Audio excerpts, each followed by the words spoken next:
Hello. Hope people can hear me. I haven't done a live for ages and ages and ages, by which I mean since last October. So I feel like I'm probably very, very rusty. But there we go. We're just gonna do some reading today, which is always nice. I assume this is working. It usually takes like a few minutes for StreamYard to tell you if anyone's watching before you know if it's actually working. So I will sit here and drink my iced peppermint tea, which is what I have been drinking when it is very, very hot here in the UK and too hot for regular tea, which is upsetting. Not all the time. I'm still drinking like 2 cups of tea a day, but it's too hot for the amount of tea I would usually be drinking every day. So there we go. Okay, there are definitely people here now, so that's good. What is everyone reading today and like in general for Jane Austen July? What have I been reading? I've been reading Mansell Park, of course, for the group read, and I have been reading A Sicilian Romance by Anne Radcliffe, which I'm listening to an audiobook, which is good so far, very interesting, very typical Anne Radcliffe, a bit melodramatic and over the top, but in quite a fun way. I've read a a historical retelling of Pride and Prejudice about Charlotte Lucas and Mary Bennet falling in love. So that was very fun. And then I'm also currently reading, which I'm going to finish in these reading sprints, Lover's Vows by Elizabeth Inchbald, which is the play the characters put on in Mansell Park. So I have read the first 4 acts from the 5-act play. So this evening, I will be finishing Lover's Vows, which I'm really enjoying. I have read it before, but it's a very interesting one to read and think about in comparison to Mansell Park and what it tells you about Mansell Park and why everyone in Mansell Park is up in arms at the performance and why it is a big deal. So that's been really fun. And then when I finish that, because I think I will have about 15 minutes left of that, it's not a very long play, I think I'm going to start this, which is a non-fiction book, Encounters with Jane Austen, which is an anthology of essays and interviews, and I think possibly some fiction as well, and some poetry, just a bunch of different things about Jane Austen that was released last year for 250 years of Jane Austen. I had an essay in here, which is very exciting, but I haven't read everyone else's contributions, so I will get started on this today, and I don't think that'll take me very long. So that's exciting. Let me look through the comments and see what other people are reading. Sense and Sensibility, very good choice. I am very fond of Sense and Sensibility. It was for a really long time my least favourite Austen. And then something just clicked a few years ago, and now it's my 3rd favourite probably after Pride and Prejudice and Mansell Park. And I love it very much. Monica is reading Belinda. I really like Belinda by Maria Edgeworth. Very interesting 18th century novel. Lots of really interesting themes. Quite an interesting one to read alongside Mansell Park. A lot of people talk about the way Mansell Park looks at slavery and imperialism, and that is there in the background, but it is not as much there as it is in Belinda. So I think Belinda is a really interesting novel for that theme, and also just an interesting novel in its own right. One of my favourite 18th century novels that I've read. I don't always find the 18th century literature pre-Jane Austen novels work for me, but Belinda really did. So I definitely recommend that. Caroline is reading Mansell Park. Good choice. I mean, that is our group read, but always good. And someone is reading Anti Trollope, which I always approve of, even in Jane Austen July. Yeah, Can You Forgive Her is great. I don't remember it feeling long for me when I read it, but I did read it quite a long time ago. Anti Trollope does write a lot of long books, and he's definitely one of those authors where his books could be shorter. He's not an author who doesn't. He is an author who repeats himself from time to time, but I also feel when I read Anti Trollope, I love his writing so much that I'm kind of just go with it. But I think he is probably a bit repetitious for some people. This is why I usually edit my videos, because I can't say words the first time around. So this is why we don't do lives very often, right? Someone read Sanditon and Encounters with Jane Austen. Very fun. I'm looking forward to reading that. And Ladies in Waiting. Yes, I've heard interesting things about this nonfiction. I think it's a nonfiction. I think that's right. I think it's a nonfiction. Correct me if I'm wrong. But that sounds really interesting. Tazzy is reading Miss Austen by Jill Hornby. A wonderful novel. I love that one very, very much. Yeah, I read it in 2020, and every Jane Austen July, I think to myself, should I reread Miss Austen? Because I do think it's absolutely wonderful, but I haven't got around to doing it yet. But yeah, such a great book. Sorry, clicked off that comment. Lady Susan, another excellent choice. And some of Jane Austen's juvenilia. Yes, Jack and Alice is my favourite piece of Jane Austen juvenilia. I think it's very fun and very silly in a very delightful way. And there's lots of like great quotes from that. I really enjoy Jane Austen's juvenilia because it's all like wild and ridiculous, which is very fun. Mariana is reading The Other Bennet Sister. I'm sure a few people are reading The Other Bennet Sister this year, what with the new screen adaptation, which I am watching at the moment, but have not yet finished. But I'm enjoying so far. Some more 18th century literature, The Vicar of Wakefield and Evelina. I have read both of those and enjoyed them both. Not as much as Belinda, and possibly not as much as I have been enjoying getting into Anne Radcliffe, but I did enjoy them both. Catherine has been reading Mansell Park and A Very Vexing Murder. I also have A Very Vexing Murder on my TBR, I think. Sorry, I'm just looking round at my TBR stack, which is over there. I am looking forward to reading that as well. That looks fun. If I manage to get to it, my TBR is, as ever, too ambitious. Someone else reading Lady Susan. Very good. And yes, someone is reading Gentleman of Uncertain Fortune by Rory Muir, which I love very much. I read that, I was about to say last year, but maybe it was 2 years ago on reflection. But I really, really enjoyed that one. I've got his new novel, not a novel, always do that, his new nonfiction, Love and Marriage in the Age of Jane Austen, on my shelf, on my TBR for this Jane Austen July. So I'm looking forward to that. Agatha is reading Northanger Abbey and Don Quixote, and might add the female Quixote into the mix. I really enjoyed the female Quixote, which I read last year. I listened to the audiobook narrated by Donna Banya, I think, which is a Penguin audiobook, which is really, really good. And like, it's very funny. And I think the humor was really added to by the audiobook. So I would definitely recommend that. I would like to read Don Quixote as well myself, but I have not yet done so. More people catching up with Mansell Park today, which is great. Yes, more praise for Belinda. Also very good. Shannon is reading Mansell Park and Lady Susan. Very good choices. And Tracy also reading Mansell Park and just finished The Murder of Mr. Wickham. Yes, I really enjoyed The Murder of Mr. Wickham. I also listened to that on audiobook. I'm working my way through that series. I have read the first 3, so I need to read the Rushworth plot this Jane Austen July if my library audiobook hold comes in time. I think the current waitlist is about 4 weeks, so I don't think that's going to quite come in Jane Austen July. But it might do. You never know. Someone might give it back early. And I very much look forward to reading that because I've been really enjoying that series. Someone else also reading Mansell Park and a Sicilian Romance like me. Thazzy thinking about rereading Lady Susan, which is always great. I reread it. Actually, that's something else I've read this Jane Austen July. I reread it on Friday. I listened to the audiobook, the Naxos audiobook, which has a different reader for each voice for the letters, which I think worked really well for an epistolary novella.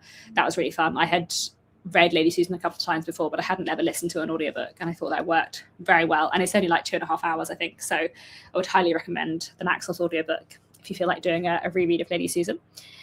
More Mansell Park, excellent. I love it every time too. I don't even know how many times I've read Mansell Park now. Not as many times as Pride and Prejudice, but probably 10. I must have read Pride and Prejudice like 15 times now, I think. But Mansell Park I've read a lot as well. Jane Austen's Bookshelf and Longbourn. Very good choices. I loved Jane Austen's Bookshelf last year, and I very much enjoyed Longbourn many, many years ago, whenever it was I read it. Melanie is watching The Other Bennet Sister for the 3rd time. That is impressive. I am 3/4 of the way through, making very slow progress, having been watching it for 2 months. I'm quite enjoying it, but I thought the novel was a bit slow pacing wise, and I think the series is also a bit slow pacing wise. But I also have like not very much patience for TV. Like, I will happily sit down and read like for hours and hours, but I don't do that. I find that I get very restless very easily if like watching TV. So I don't have much like stamina for long stuff on TV. But I don't know. they've also made some changes from the book that I don't know how I feel about, but maybe I'll talk about that more at some point in another video. Jen, says that it is still morning on the US West Coast. Yeah, it is evening here in the UK, and I tried to plan this so that it would maybe be the lunch break of people in some US time zones, but I think that's only East Coast, or maybe only bits of the East Coast. I get lots of the time zones. So I'm glad that some people have managed to join from different times all over the world. And then someone is reading Emma, very good. And also reading or considering reading some Georgette Heyer later on. I read my first Georgette Heyer last year, The Grand Sophie, which I thought was fine, but I didn't feel a burning need to go and read more by her. So maybe I will at some point, but I don't know. We'll see. Happy Jane Austen July to you too, Jenny, who is reading or planning to read Emma, and enjoyed Godbrichem Park earlier this year. I am a big fan of Godbrichem Park too. I think there is always merit in rereading Austen. I think she's a very, very rereadable author. I definitely find that lots of her books have improved on a reread. Like my order of preference for Jane Austen is very different to it was 5 years ago, to it was like 10 years ago, to it was 15 years ago, or was it 15 years ago that I had read them all probably? Yeah. I feel like Pride and Prejudice has always been the favourite, but otherwise they've moved around tons, and they're just, worth rereading and seeing what more you get out of them another time. Hello, Danny. Danny has just finished Northanger Abbey for the first time and loved it. Excellent. That's what we like to hear. And Jen is rereading Mouse Park. Again, as I said, always good to reread your least favourite Austen and see if you like it more the second time, and find new things in it. And I do think Mouse Park and Emma actually are in a way like the most complicated Jane Austens. Like they're quite rich and they've got lots of different characters and subplots and lots going on. So I think they're quite like good ones to reread because you will spot lots more. I don't think that Northanger Abbey has improved on every reread, but I do think Mouse Park and Emma have, if you see what I mean. Because I think Northanger Abbey, for example, is a somewhat simpler book. And then someone else enjoying William Wordsworth. Very good, Melanie. What else?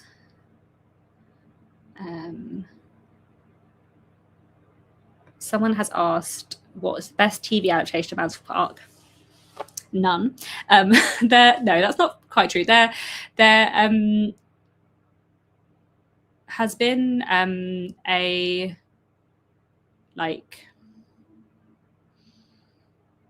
I would say that there have been two films which I don't think capture the book very well.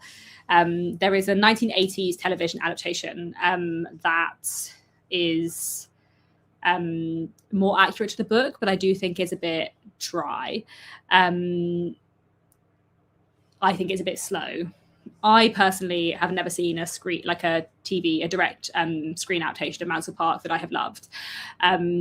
But there is a really great modern YouTube adaptation called From Mansfield with Love, which I think is a very good adaptation of Mouse Park. It is a modern adaptation and it's a YouTube adaptation, so it's like 5-10 minute episodes, which isn't everyone's thing.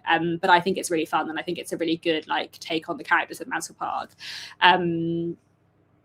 But I don't think there's been many good screen adaptations.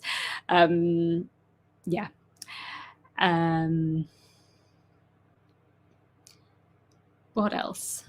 Someone is starting Persuasion for the first time with no idea what it's about. That's exciting. I feel like it's quite unusual. I feel like there's a few Austens where it's hard to avoid all the spoilers and all the popular culture references.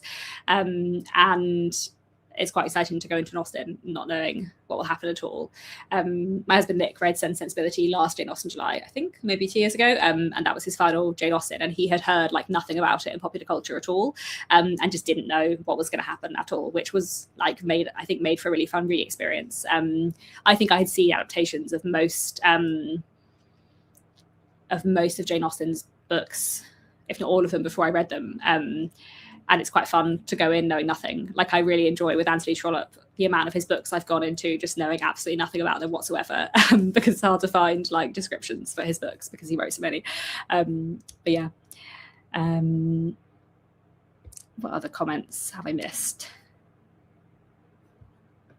Carolyn is reading Mansfield Park. Again, a least favorite Austen, but good to like more every time you read it. And what else?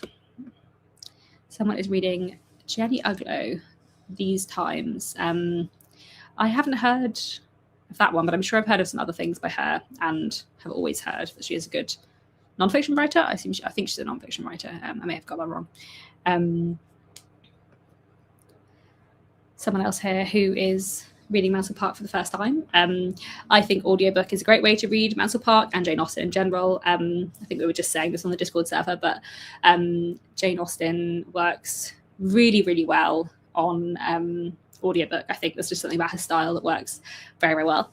We've got some more discussions of Mansell Park adaptations. Yeah, the Billy Piper one is not great. The one with Frances O'Connor, I think that's the one I'm thinking of, the 90s one I'm thinking of.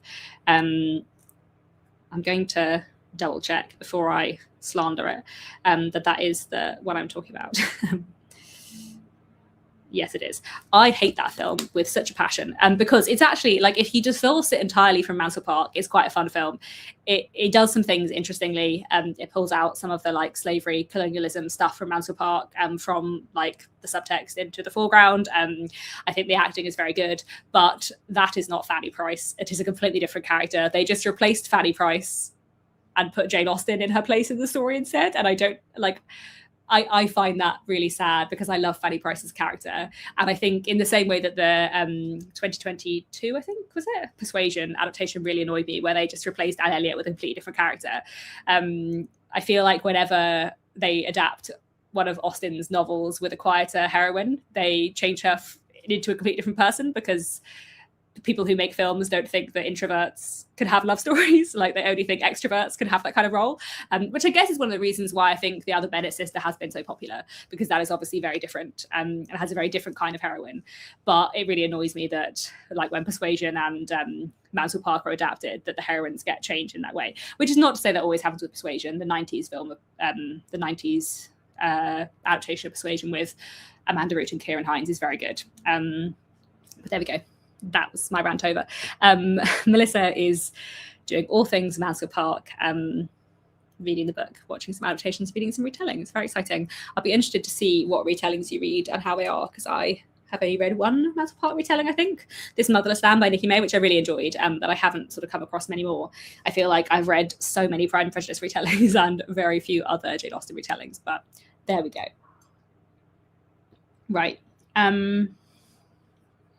I think let's do some reading now. Sorry, I drank my iced tea and there was ice in it, and I feel like the crunching of ice is probably really loud with my microphone, but hey. I think this is why I don't film live very often.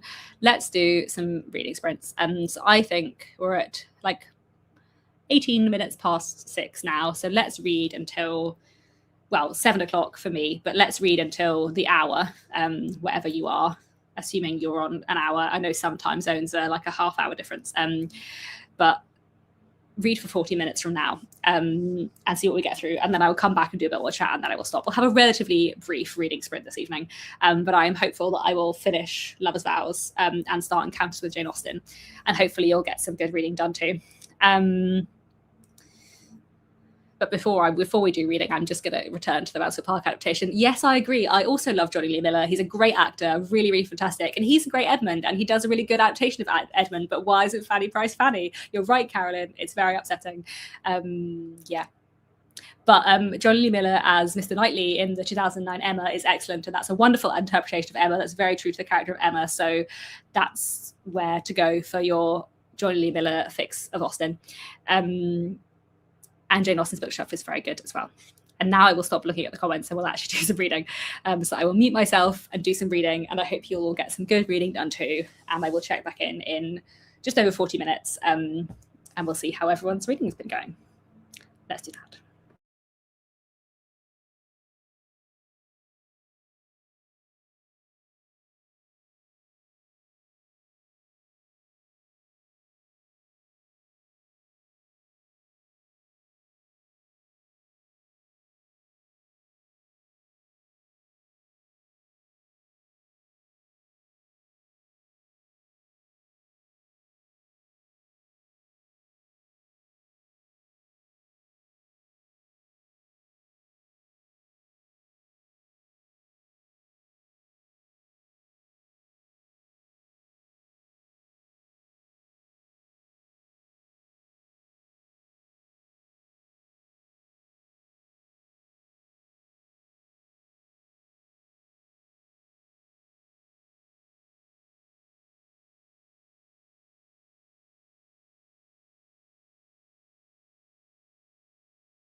Hello everyone, we have reached the hour, so welcome back. How's everyone's reading gone?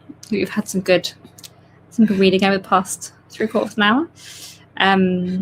I finished Lover's Vows, which I really enjoyed. I think it's really fun. I have read it before, as I said, but it's a very short play that is quite a quick read, and it's very entertaining. It's quite melodramatic and over the top, as I do find a lot of literature pre-Jane Austen, and especially like 18th century literature, but it's very fun and well done, and it is really interesting to think about in relation to Mansfield Park. So that was great. And then I've started reading Encounters with Jane Austen, so I read the introduction and like the first essay, and then a short story, which I really enjoyed. I enjoyed all of it, so I'm enjoying this so far. High hopes for it. I have just come across like between the short stories there are quotes and illustrations and stuff like that, and I have just come across a quote that I don't think is attributed correctly, but I'm enjoying it generally. I think the essays are really good, and it's a mix of different stuff, but I think it'll be a really interesting read.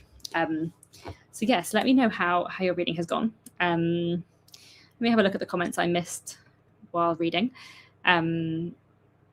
I think a few people, multiple people starting The Real Jane Austen, A Life in Small Things by Paula Byrne, which is a biography I really recommend. I think it's a really interesting read and definitely worth your time.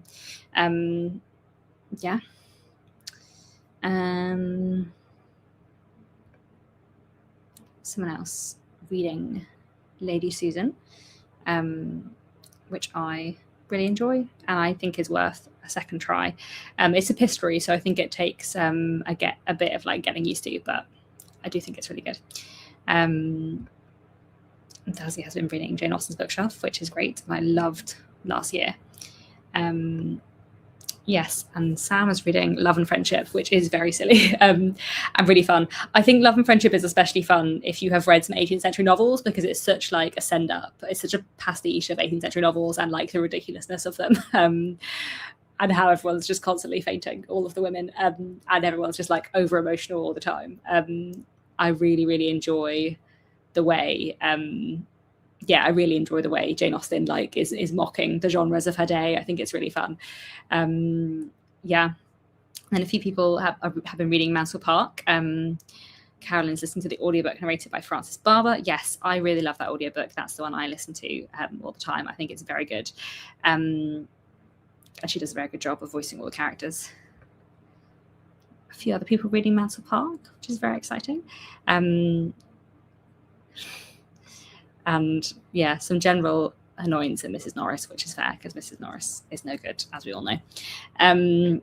While I was reading, I was listening to my period drama soundtrack playlist, which one of the playlists I have on YouTube Music, which I like to listen to while working or reading, which is largely Jane Austen adaptation soundtracks with some other things on. So I was specifically listening to the soundtrack from the Keira Knightley Pride and Prejudice, but I also have on this playlist the soundtrack from the 90s Sense and Sensibility film, from the Emma 2020 film, from the Emma 2000s adaptation, and then from various non-Austen period dramas. And I very much enjoy listening to them while reading.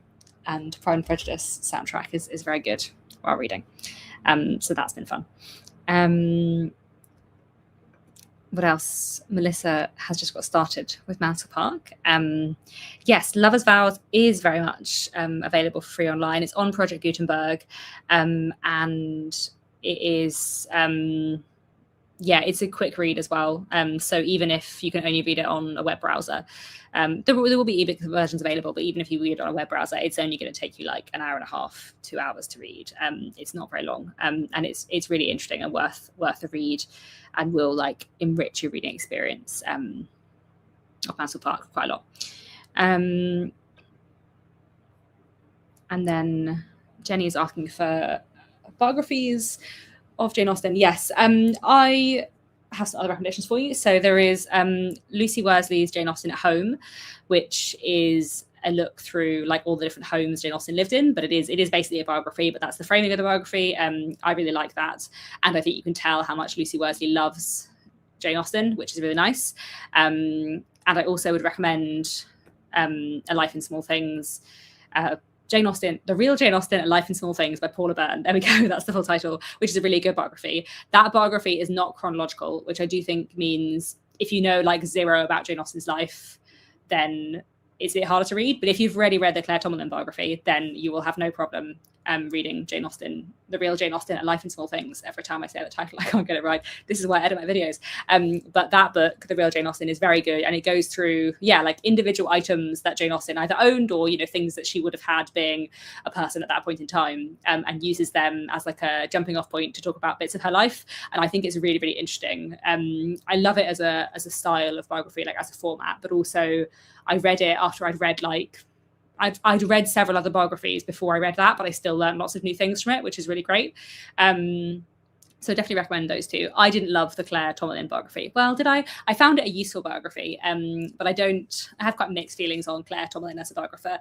I think she's quite a good biographer, but I think she's a really bad literary critic, and she often delves into literary criticism and then says things I completely disagree with about authors.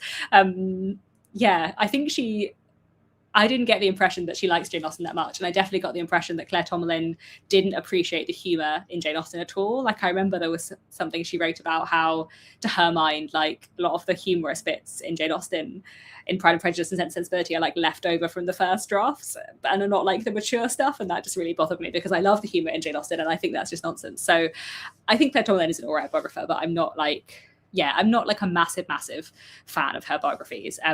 So definitely there are better ones to read. Carolyn has said the Paula Byrne book is on Kindle Unlimited. That probably isn't the case everywhere. That might just be the case in the US.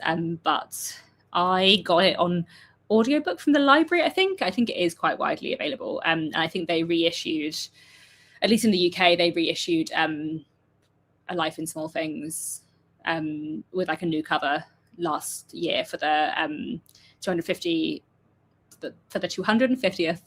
birthday of Jane Austen. So that is definitely widely available. And Melissa is saying, the Paula Byrne book was helpful for getting more about the Regency period in general. Yes, I do think it's a really good book for providing that context as well, because it's sort of not enough to just know about Jane Austen's life. You have to understand what that life meant within that context and how that fits into her novels.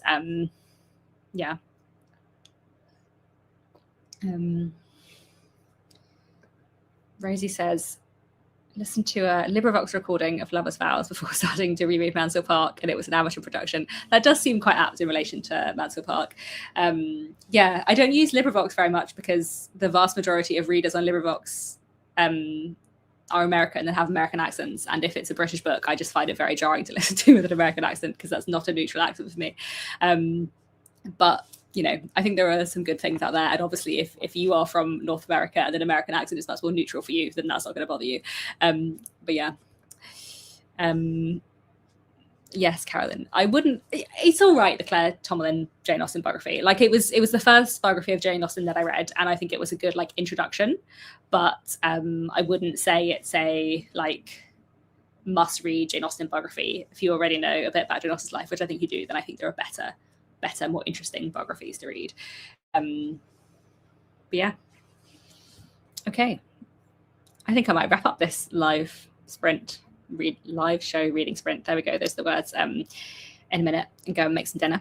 I've had some good reading. I enjoy my reading. Always nice to get a bit of reading done. I feel like my Jane Austen July is going relatively well reading wise so far. June was insanely busy with work, and I feel like I didn't get much time to read, but I feel like I've managed to make a bit more time to read in the first week of Jane Austen July, or not even the first week yet. It's only day 6, so hopefully that will continue because I have many books on my TBR, and quite a lot of nonfiction, which tends to take me a bit longer to read, but I'll see how I go. So thank you for joining, everyone. I hope you've got some good reading done this evening / afternoon / morning, whatever the time is where you are. I will see you on, well, I won't see you, but you know what I mean. I will be present in videos at some point in the forthcoming future. And I will try and do some other live reading sprints at some point in the month. They will probably equally, like this one, be relatively short notice, just when I have an evening to spare. I know this time isn't great for everyone depending on your time zone, but hopefully people can manage. And if people watch this at a random hour and read along tomorrow, then that is also absolutely fine. So I will head off now. But everyone have a good day/evening. And so long. Bye.